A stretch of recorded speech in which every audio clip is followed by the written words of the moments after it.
俗话说官断10条路，这当官的得有经验，得有点子，一条道跑得黑不行，这条道问不通，改换一条路线，想方设法得把事情办成。咱们说的这位知县大老爷就有这能耐，他一看这4名罪犯铁嘴钢牙，横骨插心，就是不招认。你能说老打他，老给他上刑吗？不可能。他把其中陈二、陈三、孙子头命人拉在廊下，在堂上能看得见的地方，离着也挺远，然后把杨继祖带到堂上。大人没揍他，冷笑一声：杨继祖啊，看得出你很够意思，很讲义气。为什么本官这么说呢？你们4个人共同作案，你一口咬定不承认，也不想出卖另外的3个朋友，因此本官说你很够义气。但是人可不一样，10个手指头不一般长啊！你不说，旁人可说呀。你睁开你的狗眼看看，这3个人是不是你的同伙？杨继祖歪着脑袋一看，大吃一惊啊！你看1个人干的事儿很难破，2个人不保险，3个人就更不保险，人越多越爱露馅儿。就像这大老爷说的，你不说他不说，有说的。杨继祖一看是他们仨，心里噔噔直跳啊，心说话，哥们儿，我可啥也没说呀，你们要把我出卖了可就完了，又不敢问你们说没说。杨继祖心里一翻个，心一横，老爷，我不懂您话什么意思，他们爱说什么说什么，跟我没关系，我什么事儿都没干，是吗？哈哈哈！知县大人拿了一摞纸，冲着杨继祖一晃，看见没？这就是他们3个人的供词，人家可都招供了，就是你带的头，就是你唆使他们干的坏事，因此本官决定对他们要从轻发落。你怎么办？你说还是不说？如果你再要不说，罪加一等，你还得受罪呀。老爷，我没干，你叫我说啥呀？我一无所知。这家嘴真硬啊，官儿看出来这是个滚刀肉。哈哈哈哈哈哈哈！把他压下去，把杨继祖带下去了，又把那仨人提上来了。官儿冷笑一声：方才你们3个看见了吧？本官提审杨继祖，我没打他，为什么？他挺老实，一五一十把什么都招出来了。据他供认，是你们3个人唆使他干的这个事儿。看来你们3个人是主谋啊！你们还不招供，更待何时？特别是你。他一指孙大头，为什么孙大头脑袋个大，他显眼？你就是本案的主谋，本官应该从严惩处，是不是？你看这是分化瓦解，这么一说不要紧，真是行之有效啊！孙大头一听，把大脑袋一拨了：冤枉冤枉！大老爷，他胡说八道啊！您整个把这事弄反了，并非我们3个人是主谋，他才是主谋。他花钱雇的我们，一人给了我们100两银子，我们不给他出主意，今后就没有饭吃了，所以实在没有办法，才帮着他干的这事儿。行了行了行了，官儿一看打开缺口了，孙大头你还真比较老实，说吧，始末缘由怎么回事？本官一定从轻发落。大大老爷，事到如今，我们不能不说，不能不讲了。他们把事实的经过和盘托出，有一个供出来了，那几个想不说也不行了。3个人全说了，签字画押，这仨人都招了，还有什么说的？官就说了，你们可敢跟杨继祖当面对质？那有啥不敢的？铁证如山，事实俱在。旁边跪，带杨继祖。又把杨继祖带来了。杨继祖还想不招认，官吩咐一声，把供词叫他看看。供词拿过来，他一看，啥呀？脸儿都绿了。要知今日何必当初啊！押了这么长时间，受了这么大的罪，打算闯过这一关去，结果还未能如愿。他妈，我让这仨小子把我出卖了。哎，大人呢？我招。于是1、5、1、10什么缘由他都招了，这就对了。你何苦执迷不悟啊？你想你能混过关去吗？哎，花光，花了功了。这个事情才告一段落，画了圆满的句号。罪犯有了，赃证有了，人证物证俱全，本人还有口供，还有什么说的？官提起笔来，立刻定案。这杨继祖纠集同伙，夜闯民宅，轮奸良家妇女，其情残暴可恶，罪加3等。特别是被捕后，就是不供，给官府带来很多很多的麻烦，更得从重，要求上级判处凌迟处死。结果上的没那么批，因为尽管情节可恶，手段残暴，但是他不是叛国罪，没犯到10大不赦，因此判斩立决，4个人一律同罪，押解难关，枭首示众。消息传出，老百姓都轰动了，就说老杨家家趁人质出来这么个败家子儿啊，干出这种事情来，真是法不能容，理不能容啊！谁家没有少妇长女？谁是从石头缝里蹦出来的？你说这种人不惩治，这社会还能安定吗？所以这件事情咱们就算讲完了。要求少妇长女门户紧闭，出入多加谨慎。世界是美好的，但是坏人已然存在，随时随地要提高警惕。那么接下来再给大家讲个故事，说这个人呢不能太歪了，要太歪了，小事也能酿成大祸。这个故事发生在北宋仁宗年间，地点是河南淇县。在淇县有个山村，住着老黄家哥俩，黄老大、黄老二。黄老大叫黄世良，老二叫黄世美。这哥俩又种地又经商，兄弟感情甚好，没有分家。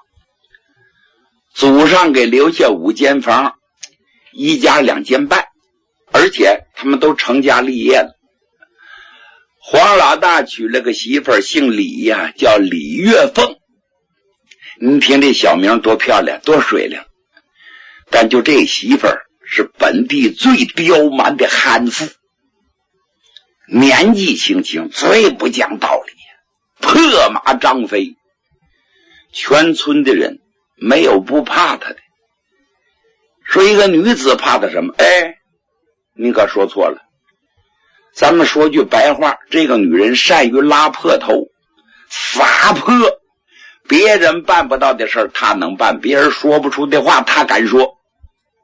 谁不怕这种人呢？别人都有个颜面呢，都有个脸皮呀，而且叫他给讹上就不轻，是出了名的母老虎。这李月凤过的门之后，管着她丈夫黄世良，是张嘴就骂，扬手就打呀，把黄世良管的是服服帖帖，见着他就像见着老虎。但这女人很能干，操持家务里里外外是把好手。黄老二叫黄世美，娶妻王月英，跟那个李月凤截然不同。王月英心地善良，忠厚老实。过门的时候，老二黄世美偷着告诉媳妇儿说，大嫂性情暴烈，不讲道理，你要格外多加谨慎，有活多干，妯娌之间和睦相处，我们哥俩倒出手来，再把他经商干活。你们要发生矛盾，经常口角，就不好办了。是，我知道，你放心吧。王月英真好，吃亏了不言语。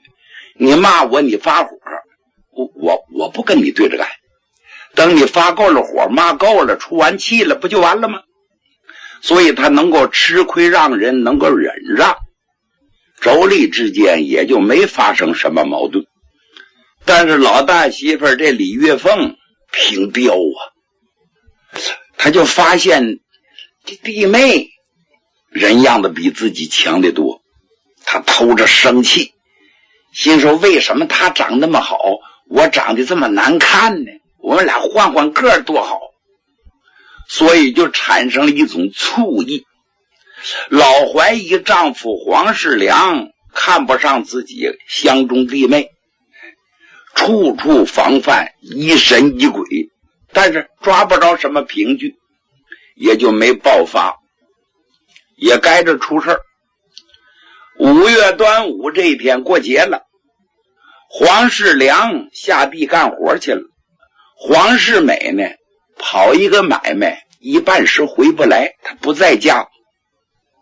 李月凤打扮上小姨家喝喜酒去了，有人请客，就剩下王月英在家。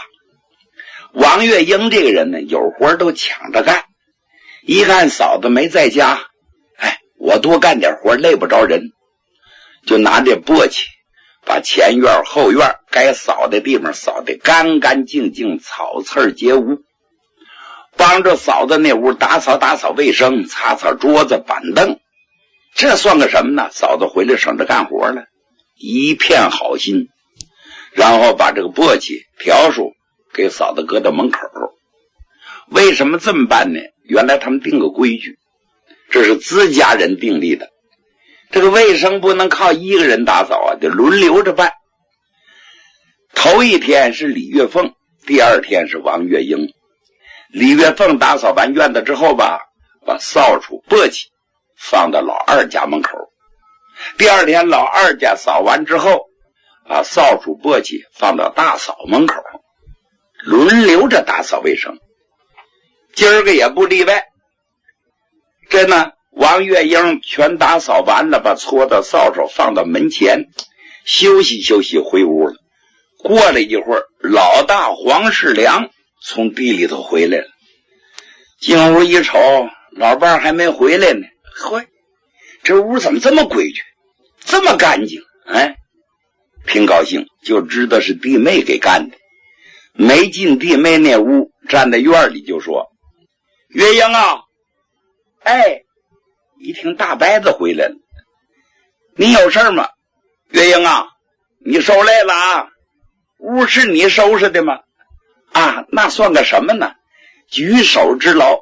谢谢你呀，没短了帮着我们干活啊，哥哥我心里都有数啊，我心里有本账，日子长呢，将来必要答谢。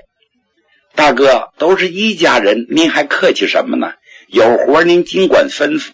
好。黄世良说完了，回了自己的屋了。今天心情挺好，因为庄稼长得也不错，外的一切事都顺手。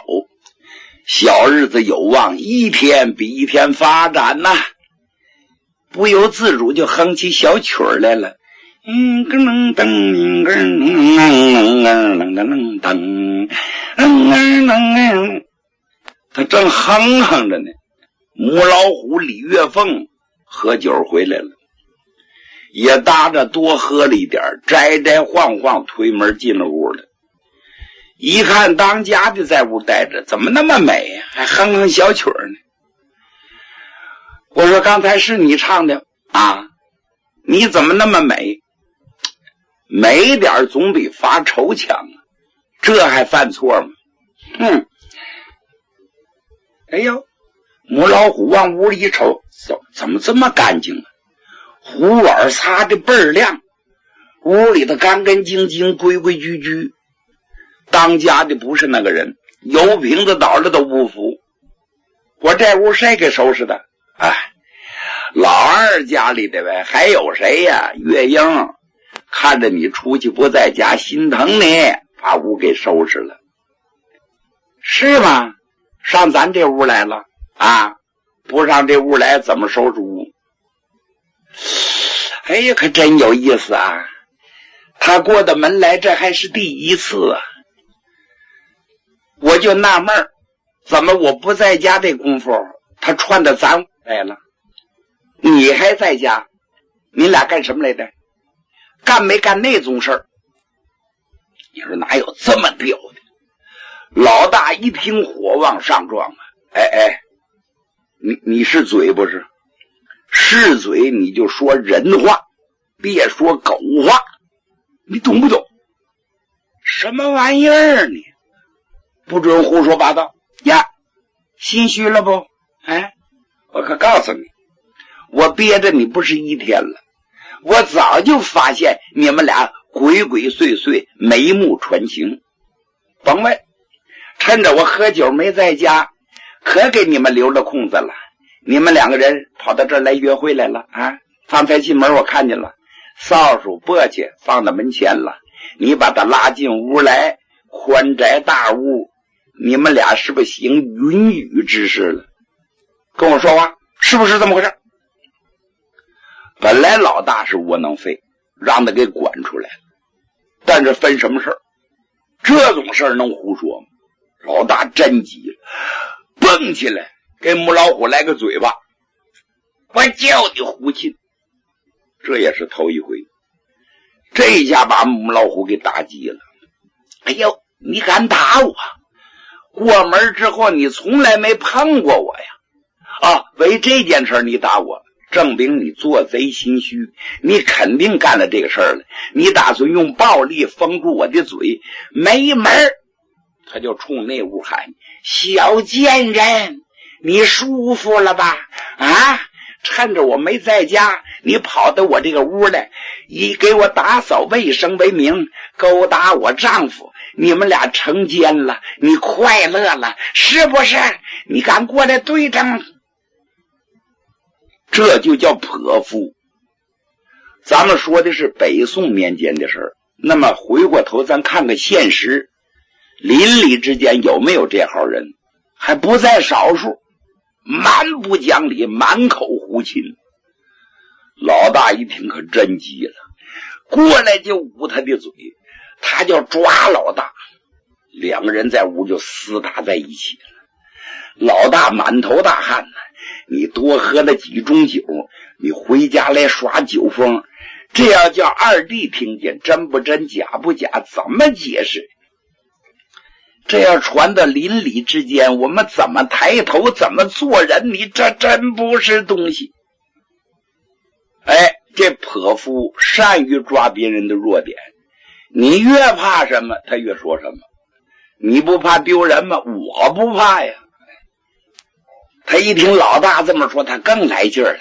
乡亲们你们大家听一听啊，我们家老大不是东西呀，趁着我没在家，跟弟妹呀哈哈勾搭成奸嘞，回来还打我耶，拿着不适当的，你他妈真不是东西！我叫你说，乒乓！这么一吵吵，王月英在屋能听不见。一开始他知道大嫂回来了，后来凭着口角，那过日子哪有不口角的，他没往心里去。后来越吵吵声越大，听着发出声音，听通哭通呀。王月英心里一翻个，心说为什么呢？大过节的日子不过，两口子又动了手了，我就过去劝劝吧。月英好心，赶紧开房门奔大哥这屋。到了门前，摘耳朵一听，涉及到自己头上。哎呀，都不是人话呀！那大嫂在这耍泼，怀疑自己跟大白子通奸，这哪挨哪的事儿，臊得满面通红啊！心说这种人，我要进去一劝，他不定说什么呢，弄得我出不来进不去，我怎么做人呢？有理也讲不通。算了，我假装不知道吧。他推下门又带上回自己的屋了。听那屋折腾的更凶了，吵吵的声音挺高，可把月英气坏了。月英心说这哪是人呢？这简直是个畜生！不行，我还得过去，咱把事摆到桌子面上。就这样，我不言不语，说明我心里头发空啊。我怕什么呢？但去吧也不是，不去也不是。又一想，刚才我开半截门，我没进去，回来了，能不能被他听见？屋里没旁人，肯定是我呀。为什么不敢进屋？说明我理亏。他就更加怀疑了。这要张扬出去，我跟我丈夫怎么解释？我家里的父母哥哥知道了，我怎么见人呢？将来走到街上，我怎么抬头啊？真是冤枉死了！又羞又恼又气又怕，一股脑向王月英袭来。最后一琢磨，算了，我死了就得了，死了全都了了。你说那个时代那人，他想的这个事儿都左当，直当死吗？心路一窄，想起这条道来了，赶紧把绳找出来，在梁上一拴，他上了吊了。也没人知道啊，他都咽了气了，旁人也不知道。单说老大两口子打到后半夜，俩人谁也都没劲儿了，睡觉吧。两个人睡了。到第二天，这母老虎李月凤酒劲儿也醒了，把这事儿就接过去了，跟没事人一样，拿着撮子扫帚扫院子，一边扫一边往老二家那边看。啥时候还没起来，真他妈是个懒蛋。哎呀，我扫扫吧。他收拾完了，一看那门还关着呢，还没起来。哎呀，什么时候睡的觉？不是我们吵吵那阵儿，他都听见了。没有脸了，睡得太晚，所以没起来。不行，我得进屋看看。等他推开门往屋里头一看，吓得是大吃一惊。